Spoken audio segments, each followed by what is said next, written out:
I was 17 when my family packed up and moved 2 states away without saying a single word to me. All they left behind was a note that basically said, "You'll figure it out." 12 years later, after I'd built a life completely on my own, they suddenly reached out, acting like they wanted to reconnect. When I came home at 17, the house was totally empty, and there was a note sitting on the kitchen counter waiting for me. It was honestly one of the cruelest things I've ever read in my life. There were no explanations, no goodbyes, just those same 3 words. "You'll figure it out." I stood there confused, replaying everything in my head, trying to understand what I'd done wrong. I told myself they must have just been exhausted from pretending they cared about me. But looking back now, I realized they never even pretended at all. When I was 13, I baked my mom a birthday cake completely on my own, and she laughed and called it clumpy instead of saying thank you. At 15, I spent hours helping my brother study for his finals, and the whole time he called me a know-it-all and slammed his bedroom door in my face. At 16, I handed over my entire paycheck to my dad so he could pay the bills, but later, when he called me useless and I mentioned the money, he yelled at me for bringing it up. I was always useful in that house, just never loved. My parents and my brother, literally my entire family, had moved 2 states away without ever telling me. I didn't even hear it from them. A week later, the landlord broke the news and told me they'd ended the lease early. I had 7 days to get out. I crashed at a friend's place for 3 nights until I ran out of couches to sleep on. After that, I ended up sleeping in the back of a storage unit I rented with the last of my savings. I'd sneak into the YMCA to shower, eat peanut butter straight out of the jar for every meal, and apply for jobs on free computers at the library while pretending my life wasn't falling apart. Eventually, I landed a job as a night shift server at a diner. The manager was rough around the edges but fair. She paid me cash under the table until I could get an ID. And one time she even let me nap in the break room when I nearly passed out from exhaustion. I fought for every inch of progress. I bought a prepaid phone, saved every receipt, and watched free YouTube videos about money, budgeting, and setting goals. That first year was brutal. I wasn't thriving. I was barely surviving, but somehow I got through it. Everything changed when one of the regulars at the diner offered me a temporary job cleaning out office files. It paid 3 times what I was making serving, so I said yes without hesitation. That job turned into another, and then another. I learned fast, showed up early, and asked questions whenever I didn't understand something. By 22, I was freelancing full-time. By 25, I started my own consulting business with nothing but a folding table and a borrowed laptop. At 27, I had 5 contractors working with me, my own office, and clients I used to only dream about. And by 29, I became a real millionaire, not a fake Instagram version. Not influencer money, but actual savings. A retirement account, 0 debt, a paid-off apartment, and health insurance I could finally afford. The first time I saw my bank app hit 7 figures, I cried. Through all those hard years, my family never once reached out. Not a call, not a message, nothing. One time, my brother showed up in my suggested friends list online. He's married now and still living in the state they disappeared to. I stared at his profile for a long time, wondering if he ever told his wife about me, if he said I ran away, or if he just erased me completely. Sometimes I think it might have been easier if I hated them. But the truth is, it was never hatred. It was heartbreak. I go to therapy now because I don't want to carry that damage forward. I've even made a list of people who saved me when they didn't have to: co-workers, classmates, and total strangers who showed me what real support actually looks like. Last week, a podcast interview I did about surviving family estrangement blew up online. It hit 1 million views in just 4 days. My inbox flooded with messages from people thanking me, supporting me, and telling me I finally put words to the pain they'd been carrying for years. Then one email stood out. The subject line said, "You're still our daughter." It was from my mom. There was no apology, just a paragraph about hearing my side and how maybe we could talk. Not long after, another message came in, this time from my brother. "We miss you. Can we fix this?" I sat there staring at my screen for a long time before finally closing my laptop. I kept asking myself whether healing meant looking backward or continuing to move forward. I didn't respond right away because I needed time to think. My therapist, Sophia, told me to wait at least a week before making any decisions. Give yourself space to feel whatever comes up, she said. There's no rush. So I did exactly that. I focused on work, hit the gym, went out to dinner with friends, just normal life stuff. But those emails wouldn't leave my head. I kept opening them, rereading them, and closing them again. My mom's message felt cold and almost professional, like she was emailing a stranger. My brother's was short, but somehow it felt more real. I couldn't stop thinking about them. After 10 days, I finally decided to reply to my brother first. Nothing complicated, just something simple. I typed back, "It's been 12 years. What changed?" and hit send before I could talk myself out of it. His reply showed up less than an hour later. He said hearing my story on the podcast finally made everything click for him. He reminded me that he'd only been 15 when they left me behind, that he didn't get a say in it, that he'd always wondered how I was doing. He claimed he'd searched my name online a few times over the years but never had the nerve to reach out, and that seeing me succeed made him proud. I didn't fully believe him. Not all the way. If he really cared that much, why wait until my life was publicly successful to say something? So I asked him that directly. His next email was much longer. This time, he admitted things were falling apart financially for them. My parents' business had collapsed, his wife was pregnant with their second kid, and medical bills were stacking up fast. My stomach sank as I read it. There it was, the real motivation. I didn't reply again for another week. Then my mom sent another email. This one had old family photos attached. Pictures of me as a baby. Pictures of us at the beach when I was maybe 5 or 6. A photo of Daniel and me building a snowman, smiling like nothing bad had ever happened. Those memories felt fake somehow, like they belonged to a completely different version of my life. At the bottom of her message, she wrote, "We made mistakes. We want to make amends." I brought everything to my next therapy session and showed the emails to Sophia. She reminded me that I was the one in control now, that I could set boundaries, that I didn't owe them forgiveness or access to my life. But she also said that closure, whatever form it took, might help me move forward, whether that meant rebuilding something or saying a final goodbye. I nodded, but inside I was a mess. Part of me wanted to tell them all to go to hell. Another part desperately wanted answers. And then there was this tiny, embarrassing part of me that still wanted them to love me. I decided to meet my brother first, just him. No parents involved. We agreed to meet at a coffee shop in Chicago, right in the middle between where we both lived. I flew in that morning, checked into a hotel, and spent hours trying to calm myself down. I almost canceled 3 different times. But at 2 o'clock sharp, I walked into that coffee shop and spotted him immediately. He looked older than I remembered. He'd gained some weight, his hairline was starting to recede, but his eyes were exactly the same. He stood up when he saw me, clearly nervous and unsure of what to do. I didn't hug him. We just sat across from each other with our coffees, like 2 strangers forced into an awkward meeting.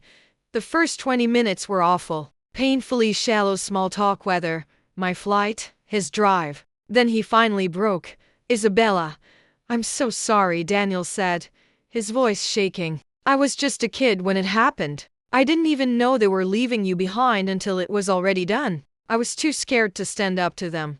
I listened quietly, watching him closely, looking for cracks or lies. He sounded sincere, but I'd been fooled before. Then I asked him the question that had lived in my head for 12 straight years. Why me? Why was I the one they left? He stared down at his coffee for a long moment before answering. He said our parents always saw me as the strong one, the independent one, the kid who would be fine no matter what. They convinced themselves I didn't need them the way he did. They honestly believed I'd be better off without them. It was the most insane explanation I'd ever heard.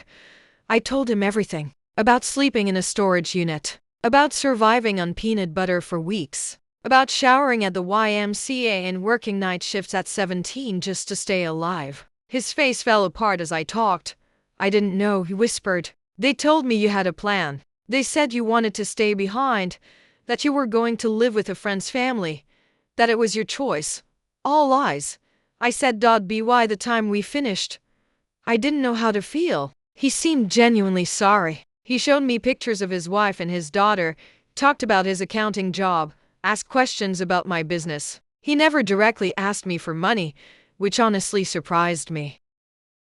When it was time to leave, he hugged me. I let it happen, but I didn't hug him back. I just stood there with my arms at my sides, feeling completely empty. Back at the hotel, I called Sophia and told her everything. She pointed out that even though my brother sounded remorseful, he was still framing himself as a victim instead of fully owning his role in what happened to me. She was right. He'd been 15, not 5. Old enough to call, old enough to email, old enough to check on me at some point over 12 years.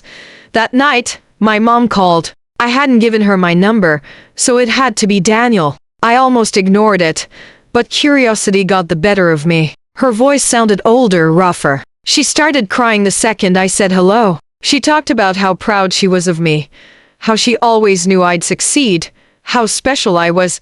I let her talk until she ran out of words. Then I asked her the same thing I'd asked my brother. Why me? Her answer was different. We were drowning in debt, Isabella, she said. We couldn't afford to feed 3 people. We knew you were smart enough to survive on your own. We figured you'd go to social services and get placed with a better family. We honestly thought we were helping you. I hung up on her mid-sentence. I blocked her number immediately, threw my phone across the room, and screamed into a pillow until my throat hurt. The next morning, I woke up to an email from my dad. It was the first time he'd contacted me in 12 years. There was no apology. Instead of apologizing, my dad's email was basically a list of excuses. He went on about how hard their lives had been, the medical bills, the businesses that failed, how Daniel's wife needed surgery, and how they were about to get evicted. Then, right at the very end, he finally got to the point. He asked if I could help them financially. Not once did he ask how I was doing. Not once did he acknowledge what they'd done to me. I forwarded the email straight to Sophia and titled it. And there it is.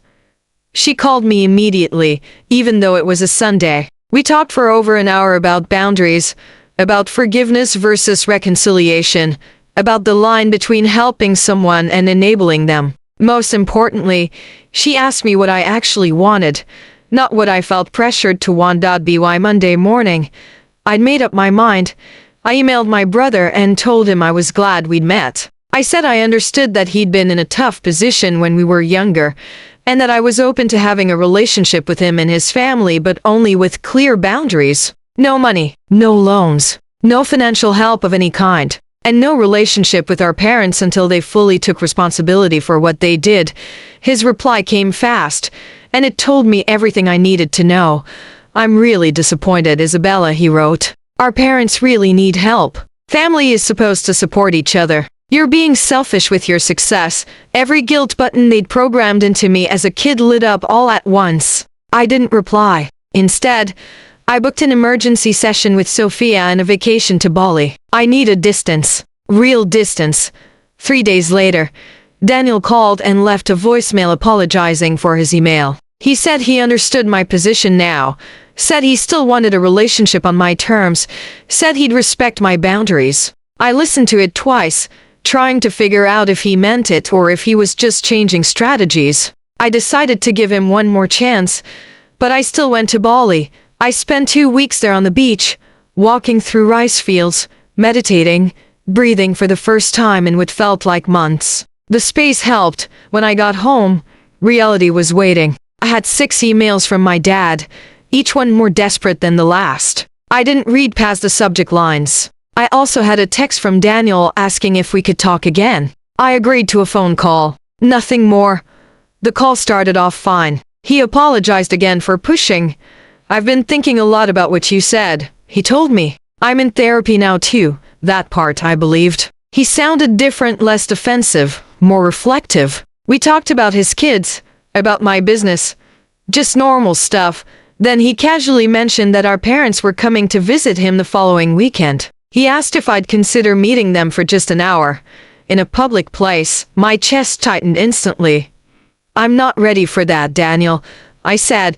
He pushed a little, but when I went quiet, he backed off. After we hung up, I called Sophia. We scheduled an emergency session that same night. She helped me realize the truth. I wasn't scared to see my parents because I hated them. I was scared because some part of me still wanted their approval, still wanted them to love me, still wanted to finally be enough for them. It felt pathetic, but it was honest. I cried for a full hour in her office. The next day, Daniel texted again. He said our mom had cried all night after hearing I wouldn't meet them. Said our dad was talking about driving to my city anyway. Panic hit me hard. I blocked Daniel's number immediately. Then I called my assistant and told her I'd be working from home for the rest of the week. I ordered groceries for delivery and basically hid in my apartment like a terrified kid. On Wednesday, my doorman called up and said there was a couple downstairs asking for me. They wouldn't give their names. I knew instantly who it was. I told him I wasn't accepting visitors. 5 minutes later, my phone rang from an unknown number. I let it go to voicemail. It was my dad. "Isabella, we drove 8 hours to see you," he snapped. "You're being childish." "We deserve a chance to explain." I deleted the voicemail and turned off my phone. Thursday morning, I woke up to someone pounding on my door. My heart started racing as I froze in bed. I crept over and looked through the peephole. It was them. My parents stood in my hallway like they belonged there. "Isabella, please." My mom called through the door. "We just want to talk."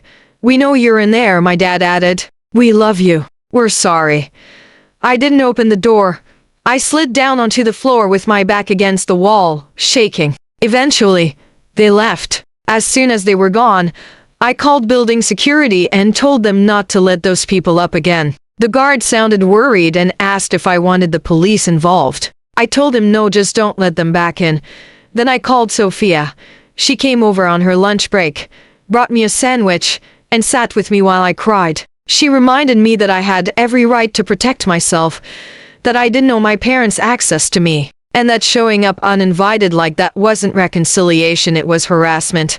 After she left, I got another email from Daniel. He was furious. He said I'd humiliated our parents. Said they were staying in a cheap motel they couldn't afford because they were desperate to see me. Said his wife needed surgery next month and they'd hoped I would help.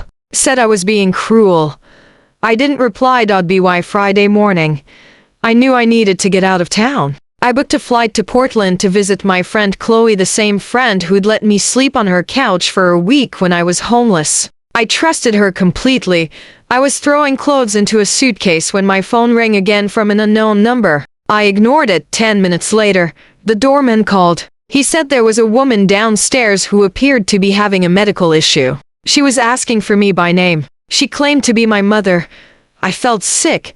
I told him to call an ambulance if she needed help, but I wasn't coming down. He sounded uncomfortable, but agreed. An hour later, I headed downstairs with my suitcase, checking the lobby carefully before stepping in. They were gone. Relief washed over me, mixed with this awful sense of guilt I didn't ask for. The doorman gave me a strange look as I passed and told me the ambulance had come. He said the woman had chest pains and had been taken to Memorial Hospital.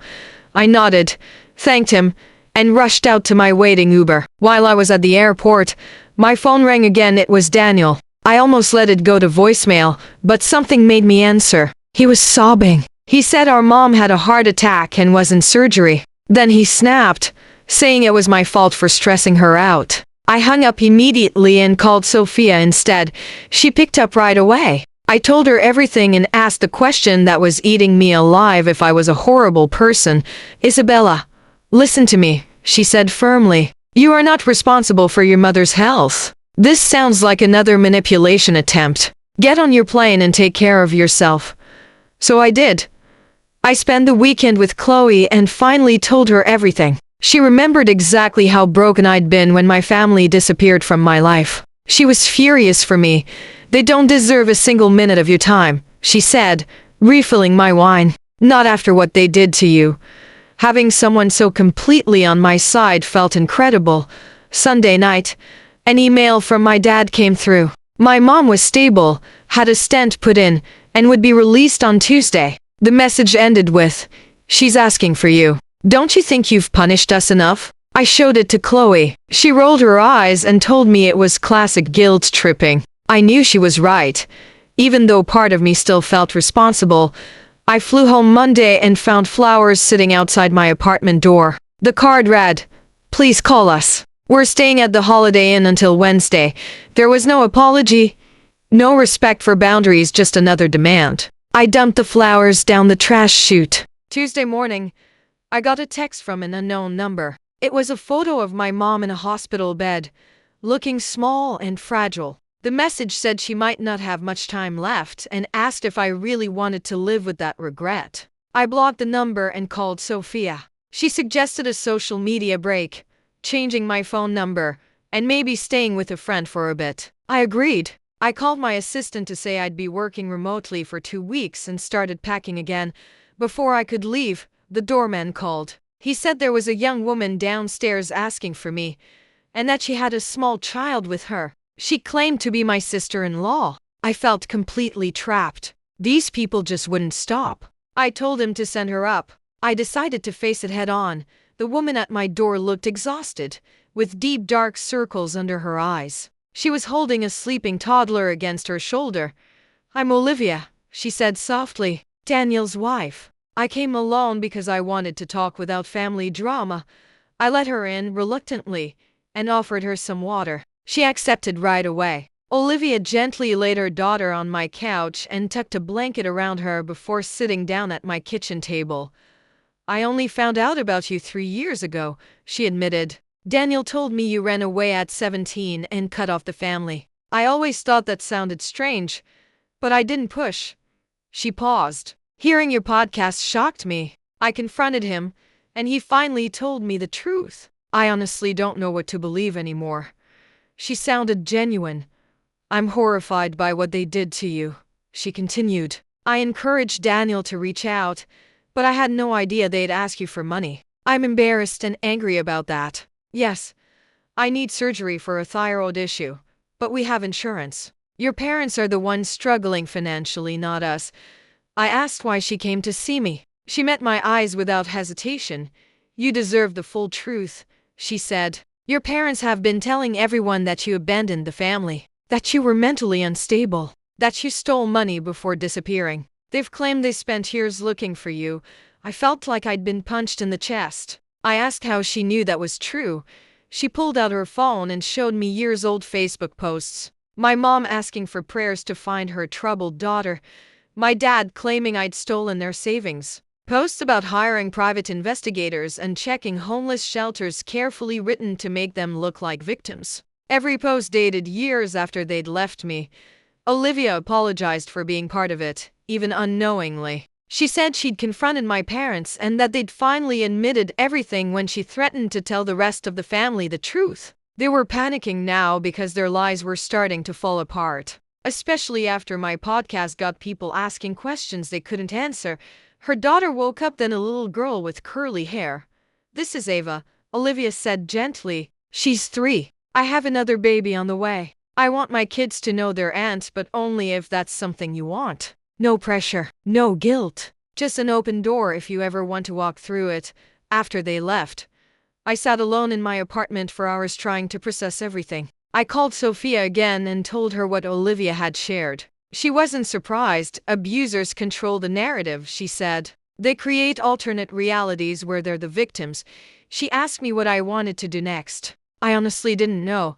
That night, another email came in from my dad, but this one was different. It was angry and threatening. He accused me of lying online and said they'd sue me for defamation. He claimed they had proof I'd stolen from them and said they'd go to the media if I didn't take down the podcast and issue a public apology. He also demanded financial compensation for the damage to their reputations.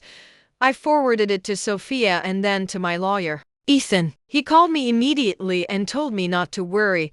"This is empty posturing," he said. "Truth is an absolute defense against defamation. Save everything, but don't respond." If they were actually going to sue, they wouldn't announce it first. The next day, Daniel called again. I let it go to voicemail. He sounded panicked. He said Olivia had told him she visited me and that our parents were furious. He said they were now saying horrible things about Olivia too, and that he was scared they might do something desperate. He asked me to call him back on Olivia's phone instead of his. I didn't know who or what to believe anymore. I called Ethan again. He suggested meeting Daniel and Olivia somewhere public, with him present as my lawyer, just to hear them out safely. I agreed reluctantly. We scheduled a meeting at a restaurant near Ethan's office for the next day. They arrived on time. Both of them looked awful stressed, exhausted, completely worn down. Olivia had a bruise on her arm that she kept trying to hide, tugging her sleeve down every time she moved. Daniel couldn't look at me at all. "I'm Ethan, Isabella's attorney," Ethan said calmly as we sat down. And I saw Daniel flinch at the word attorney. We ordered coffee, and then they started talking. What came out was worse than anything I'd pictured. My parents had been living off Daniel for years, crashing at his house on and off, constantly asking for money for emergencies, watching his kids while criticizing how he and Olivia parented. When Olivia finally confronted them about me, my dad had grabbed her arm hard enough to leave marks. That was when Daniel kicked them out. Since then, they'd been staying in a cheap motel, calling non-stop, and even showing up at his job. I didn't interrupt. I just listened and watched my brother slowly fall apart as he admitted how deeply controlled he'd been his whole life. How our parents convinced him I'd abandoned them. How he was too afraid to question their version of reality. How he'd been trapped in their lies and manipulation for 12 years. How terrified he was that they might hurt Olivia or the kids. Ethan asked careful, precise questions about money, about shared accounts, about property. Did they have access to the house? Were there joint bank accounts? Did they have keys? Daniel answered everything. Our parents had co-signed his mortgage. His dad was still on his bank account from college. They had spare house keys. They knew his passwords. Ethan wrote everything down, occasionally glancing at me. By the time we finished, I felt exhausted but strangely clearer. This wasn't just my story anymore. Daniel and Olivia were victims too, not in the same way I was, but still trapped by the same people. Ethan suggested they get a lawyer of their own. He handed them a colleague's card and told them to change their locks, passwords, and bank accounts immediately. They nodded, overwhelmed but grateful. As we stood to leave, Daniel hugged me. This time, I hugged him back. It wasn't forgiveness, not yet, but it was something. An acknowledgement that we'd both been hurt by the same people. That maybe healing didn't have to happen alone. That night, my phone exploded with texts from my parents' numbers. Accusations, threats, guilt trips. I blocked them all. Then I called Olivia to check if they were safe. She said yes, they'd changed the locks and stayed with friends the night before. "We're looking into a restraining order," she said. I felt relieved, but uneasy. The next morning, my phone rang. It was Olivia, hysterical. "They broke into our house," she sobbed. "They took Ava's baby photos, important documents, Daniel's laptop. They left a note." The note said, "Family matters should stay in the family." I told her to call the police immediately and said I'd meet them there. I called Ethan on the way. When I arrived, a police car was parked outside their house. Inside, an officer was taking statements. The place was trashed, drawers pulled out, papers everywhere. Daniel sat on the couch with his head in his hands. Olivia was pointing out missing items. I introduced myself as family who was there to help. The officer looked skeptical. "Are you sure they didn't just use a key?" he asked. "Could this be a misunderstanding?" Olivia rolled up her sleeve and showed him the bruise. She told him about the threats, the stalking, the escalating behavior. He took notes but didn't seem fully convinced. Without hard proof, he said, it would be difficult to determine who was responsible. After the police left, we cleaned up together. We realized even more was missing: photo albums, financial records, the spare car key. Daniel looked completely defeated. "This is my fault," he said quietly. "I should have protected my family. I should have stood up to them years ago. I should have looked for you harder." I didn't argue. I didn't pile on either. We were past that. Ethan arrived as we finished cleaning. He took one look around and said this changed everything. Breaking and entering was serious. We needed to document every detail. He advised us all to stay somewhere else for a few days and said he'd help file emergency restraining orders in the morning. We agreed. Too tired to fight it, Olivia packed bags while Daniel and I secured the house as best we could, changing locks again, checking windows, talking about security cameras. It felt unreal, taking precautions against our own parents. But they'd crossed a line that couldn't be undone. As we were leaving, Daniel's phone buzzed. A text from our dad. Just 3 words. "We're watching you." Daniel's hands were shaking when he showed me. I took a screenshot and sent it straight to Ethan. Then I made a decision. I told them they were coming to stay with me. My building had security cameras and a doorman who already knew not to let my parents in. They accepted without hesitation. As we walked toward our cars, my phone buzzed. A text from an unknown number. I almost ignored it, but when I opened it, my stomach dropped. It was a photo of Ava at a friend's house, playing in the backyard, completely unaware she was being watched. Underneath it were 4 words. "This isn't over yet." I showed Daniel immediately. His face drained of color. He called Olivia, who was already on her way to pick Ava up. I told them to meet us at my apartment. Then I called Ethan from the car, my hands shaking so badly I could barely hold the phone. He told me to forward him the message and drive straight home. He said he'd call the police and meet us there. This was a clear violation of the restraining order. The drive back felt endless. I kept checking my mirrors, half expecting to see my parents following me. When I finally parked in my building's garage, I sat in the car for a moment, just breathing, trying to pull myself together. Daniel and Olivia needed me steady right now. They were already at my apartment when I got upstairs. Olivia was clutching Ava like she might vanish. The poor kid looked confused and scared. Daniel paced back and forth, running his hands through his hair. I showed them the text. Olivia broke down, sobbing that they'd been watching her child, saying she'd never forgive herself if anything happened. Daniel wrapped his arms around both of them, his face set with a determination I'd never seen before. 20 minutes later, Ethan arrived with 2 police officers. The officers took our statements, reviewed the text message, and made a few phone calls. They said they'd send a patrol car to the friend's house to check on Ava, try to trace the number, and increase patrols around my building. They did and said all the right things, but I could tell they didn't fully grasp how dangerous my parents were, how unpredictable, how desperate. After the police left, the 3 of us sat in my living room trying to figure out what to do next. Olivia suggested checking into a hotel under different names. Daniel thought we should drive a few states away to his cousin's place. I barely heard them. I could feel anger rising in my chest, hotter by the minute. This was absolute bullcrap. We'd done everything right, followed the law, got restraining orders, and they were still terrorizing us, still controlling our lives through fear. I stood up abruptly. "I'm done running," I said. "Done hiding. Done letting them control how I live. They already stole my childhood. I'm not letting them steal my adulthood too." Daniel stared at me like I'd lost my mind. "What are you planning to do?" I didn't have an answer yet. I just knew this couldn't continue. That night, we took shifts staying awake while the others slept. I took the first one, sitting by my living room window with all the lights off, watching the street below. Around 2 in the morning, I saw a car I recognized, my dad's old Buick. It circled the block 3 times before parking across the street. I took photos with my phone and woke Daniel. We watched together as my dad sat in the car, staring up at my building. He didn't get out, didn't technically violate the restraining order. He just sat there, making sure we knew he was watching. In the morning, I sent the photos to Ethan. He said it was concerning, but since my dad stayed in the car and off the property, it wasn't technically a violation. He told me to keep documenting everything and said he'd spoken to the detective again.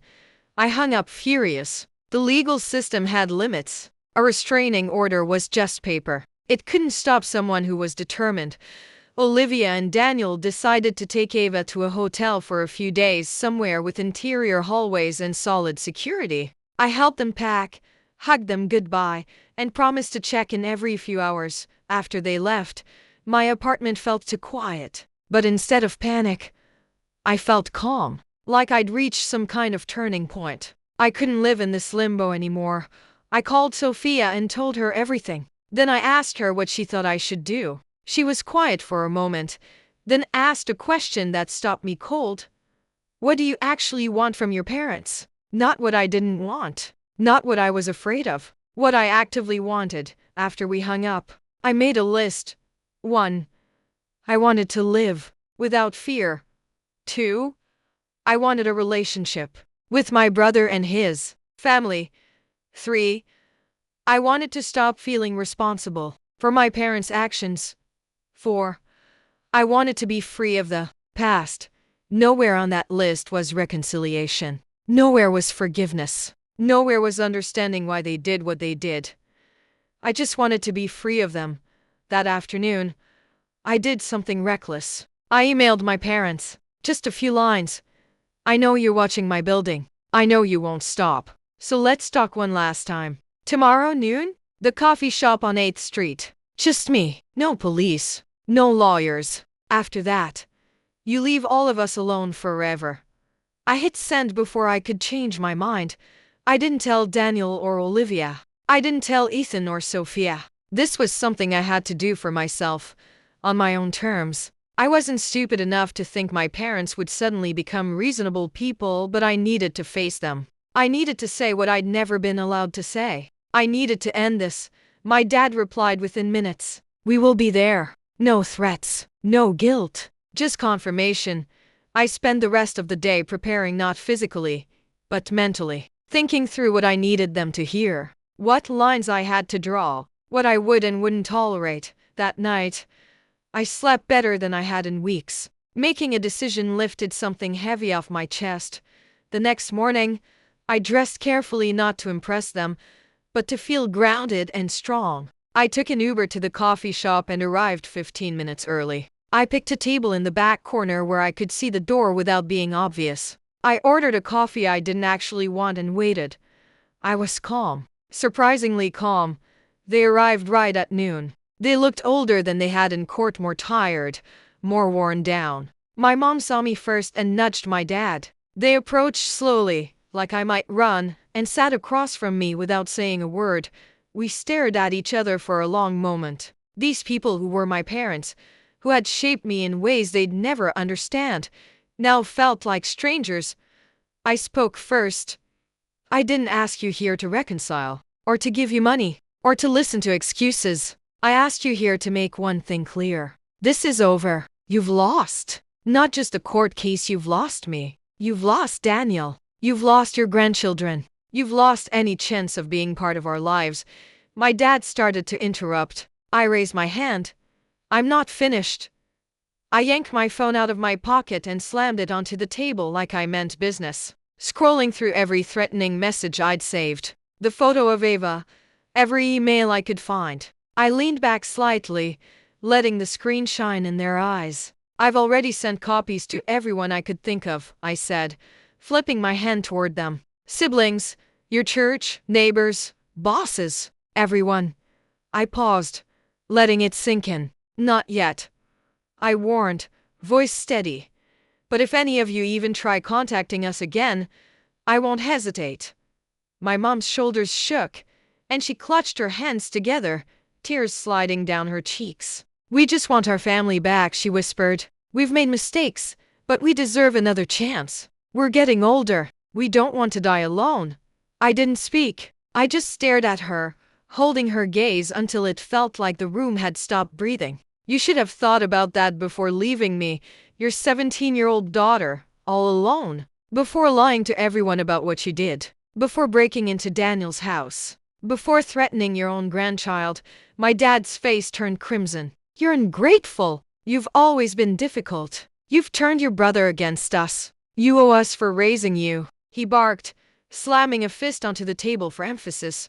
I couldn't help it. I laughed. Not quietly, not politely. I laughed right in his face, leaning forward until my forehead almost touched his. You really think you earn my gratitude for doing the bare minimum as a parent for 17 years, then walking out? Do you actually believe your parenting was so incredible that I should be thanking you? He opened his mouth, then shut it again. Nothing came out, just red-faced, silent fury. My mom was still sobbing, and I felt nothing. No guilt, no sympathy, only a piercing, cold clarity. They would never change, never take responsibility, never be the parents I deserved.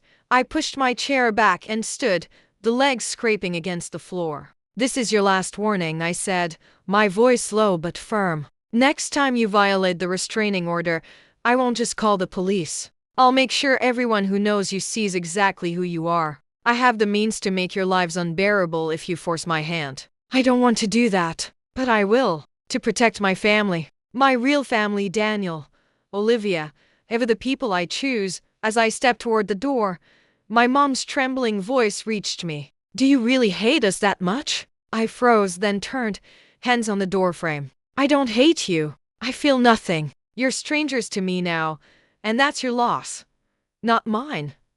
Walking out of the coffee shop, the weight that had been crushing me for years finally lifted. I pulled my phone out on the sidewalk and called Daniel. My words stumbled out fast, everything. At first, he sounded frustrated that I'd gone alone, then concerned, worried they might strike back. But mostly, relief came through his voice. Finally, someone had faced them. He admitted quietly that he wished he'd had the courage to do it years ago. I went back to my apartment, threw clothes into a bag, and headed straight to Daniel's hotel, just to be safe. When I walked in, Ava barreled toward me, arms wide. "Auntie Isabella," she shouted, and I almost crumpled, choking back tears. Olivia wrapped me in a hug, whispering how proud she was and hoping I could finally breathe, finally feel peace. Daniel just gave my shoulder a squeeze, no words needed. The next few days felt surreal. We stayed on edge, scanning for any sign of my parents, checking our phones every few minutes, flinching at random knocks. But nothing. No calls, no texts, no emails, no sign of their car. Just silence, stretched taut like a held breath. After a week, Daniel and Olivia returned home. They swapped out the locks again, set up security cameras, put the house on the market, and began searching for something closer to me. I went back to my apartment too, back to work, back to some version of normal life. 2 weeks passed, then a month. Still nothing from my parents. Ethan checked in regularly. The detective confirmed they'd returned to their home state. The restraining orders remained in place. Ethan said we should stay vigilant but try to move forward. And slowly, cautiously, we did. Daniel got a new job in my city. Olivia enrolled Ava in preschool. They bought a house about 20 minutes away. Sunday dinners became our thing. New traditions, new memories. A family built on choice, not obligation. I kept expecting something: grief, guilt, anger, but mostly, I felt relief. Relief like a backpack I'd carried since I was 17 had finally dropped to the ground. Relief like I could finally step forward into a future that I had chosen, instead of being chained to the past. 6 months later, a letter arrived, forwarded through Ethan so my mom wouldn't know my address. I almost didn't open it, almost pitched it into the trash. But curiosity won. It was short. A few paragraphs. No excuses, no demands, just acknowledgement. They admitted the pain they'd caused, the ways they'd failed me, that they understood why I wanted nothing to do with them, that they were getting counseling, that they'd respect the restraining orders, and maybe someday I might hear a real apology. But they understood if that day never came. I showed it to Daniel. He had received a similar letter. Over dinner, we talked not about fixing things, not about forgiveness, but about whether it was sincere, whether it changed anything, whether trust was even possible. No answers, just agreement. Take it one day at a time, protect our healing, protect the family we were building. I keep the letter in my desk drawer, not because I'm ready to forgive, not because I want reconciliation, but because it's proof of something important. My parents finally recognizing my right to set boundaries, to choose who I let in, to define family for myself. Last week, Ava turned 4. Daniel and Olivia asked me to help plan her party at my apartment. Balloons everywhere, a fancy bakery cake, presents stacked high on the coffee table. Ava spinning around in a princess dress, laughing until she doubled over. Olivia snapping picture after picture. Daniel grilling on the balcony. Friends popping in all day. Noise, chaos, joy. At one point, I slipped into the kitchen, leaning against the counter for a moment of quiet. Through the doorway, I watched Daniel twirl Ava in wide arcs while Olivia laughed at some joke a friend made. My apartment, once empty and silent, had been transformed alive with life, love, and laughter. For a moment, I thought about that note on my kitchen counter. 12 years ago, I had figured it out, not the way they intended, but I'd figured out what family could be, what love should look like, what I deserved. I'm not saying everything's perfect now. Trust issues linger. Therapy is weekly. Nightmares still come. I jump when the doorbell rings unexpectedly. But we're healing. We're building something new from the broken pieces of our past. Stronger, chosen, real. People sometimes ask if I'll ever reconcile with my parents. Let them meet Ava. Forgive them. I don't know yet. Maybe someday. Maybe never. But I do know this. I am not defined by what they did. I am defined by what I built after. By the person I chose to become. By the family I chose to create.